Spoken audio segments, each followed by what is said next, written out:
Well, joining us now, Dr. Mmatlou Kalaba at the Bureau for Food and Agricultural Policy. Dr. Kalaba, good afternoon to you. Okay, there's a lot of economic terms in all of this, but from what we can see, the Competition Commission seems to be suggesting that the fresh produce markets, where wholesalers buy fruit and vegetables, are not being run very efficiently. Is it really possible to make big changes so that fruit and vegetables become cheaper? Well, Stephen, I think to a certain extent, yes, they have a point of, looking at the entire value chain. However, in terms of the terms of reference that they were looking at, certain key elements of that value chain that could lead to what you just said, affordable fruits and vegetables, were left out or were not investigated, or to put it bluntly, there are no recommendations leading to that. However, some of the points they made about the efficiency of the fresh produce markets, especially the main ones, Cape Town, Johannesburg, Pretoria, as well as Durban. So you can imagine if these big ones are considered inefficient, try to imagine what is happening at the smaller fresh produce markets. How did they become inefficient? And often when you look at a complex supply chain, there's a reason markets work in a particular way. And I mean, often, and excuse the cynicism, it's because some people are benefiting from the fact that it operates in a certain way. So how have they become inefficient? Specifically on the fresh produce market, I mean, I think you almost, part of it is what we are used to in South Africa in terms of the delivery and performance of state institutions. The fresh produce markets are owned by the municipalities. It is the property of the municipalities. It is up to those municipalities to maintain them, to upgrade them, to bring them up to standards of the technology and the modern way of trading these kind of products.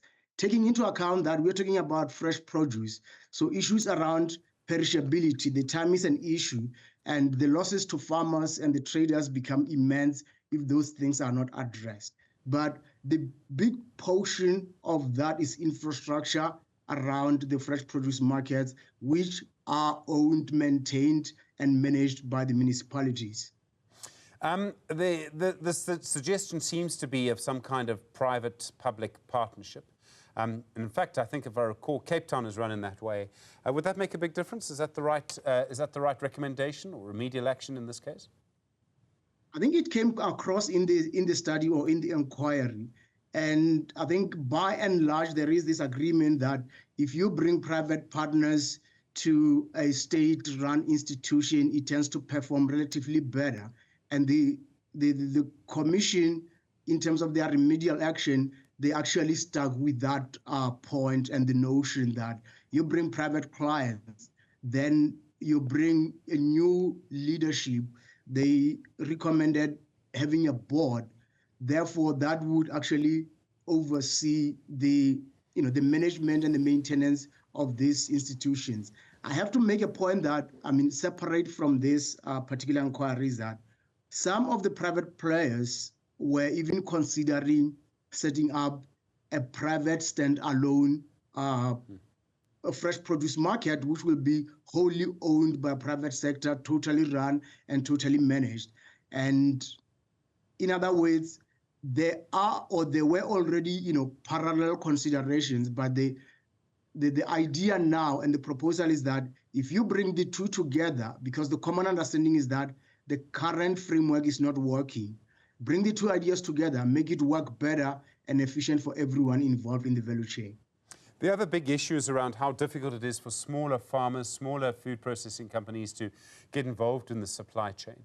And we've had this problem for ages. I mean, we have a concentrated economy as it is. Is there any sort of quick intervention really to make it easier for smaller farmers to get involved in this? I mean, they really should be able to be selling their goods in these markets. Not quick, Stephen, but and it is also part of what I was referring to when I said certain elements of this inquiry were silent on parts of the value chain, and that is those smallholder producers, or as they call them, the HDP. The point is that or let me say the other difficulty is that the inquiry looked at both vegetables and fruits as if they are one set. And in terms of production, the two are worlds apart. Spinach and cabbages has a cycle of about 3 months. On the other side, you're talking about the avocado, citrus, and apples. Those are tree crops. That means that it takes about 3 to 4 years before you see the first outcome. So I think that was the first thing to make it difficult to come to clearer and specific recommendations that can work. In other words, to your point, is there a quicker fix to tomatoes and cabbages? One can argue a plan can be made, but for citrus, for argument's sake, you are looking at a 5-year period before you get to see the first production.